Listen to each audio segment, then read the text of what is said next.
In theaters at last in the US in fairly limited release is the 2023 Italian drama.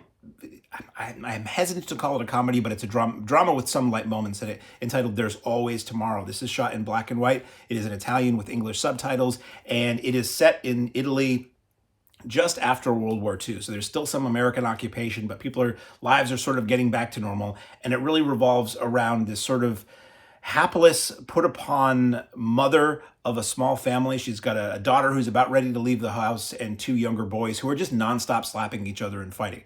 At some point in the movie, I was like, just tie them to chairs. They need to just stop moving, okay? The mother is portrayed by Paola Cortellesi. I'm very sorry about the pronunciation of any of these names. Her husband is Valerio Mastandrea, and her young daughter that I mentioned is Romana Maggiora Vergano, and they are this very poor Italian family, live in a basement apartment.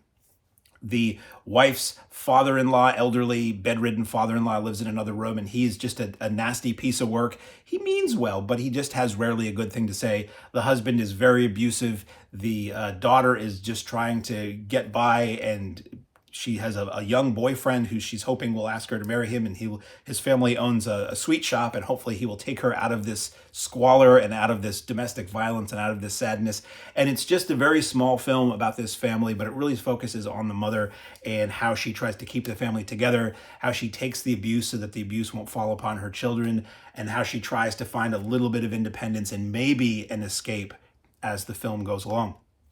Very simple movie. I quite enjoyed it. It does has a flight of fancy at one point that I'm not going to get into where, but something is about to happen that you feel will be very unpleasant to watch. And what this film does is turn it into a dance number, which seems weird at first, and then it's like, are they making light of this situation? And then it's like, well, they're conveying this situation in such a way that this is something that happens a lot. Both of the players in this know their parts. They do what they're supposed to do, and they do it with passion, in terms of there's a lot of emotion involved, but it's not the good kind of passion. So I really quite enjoyed this. I'm a fan of Italian films. I was able to go to Italy a year and a half or so ago, and when there, near where I was staying, the local cinema had this movie playing, but for me it would have been a purely visual experience. I take that back.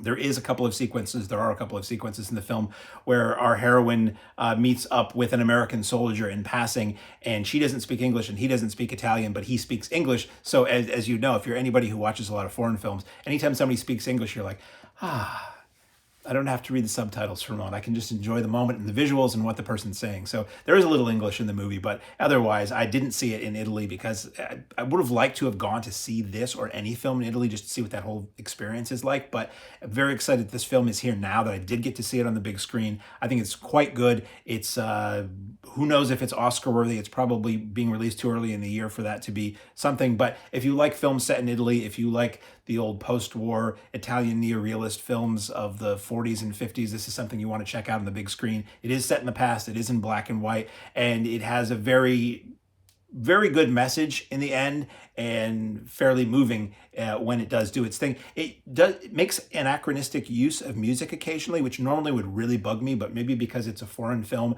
or it's music that I don't know, it doesn't in this.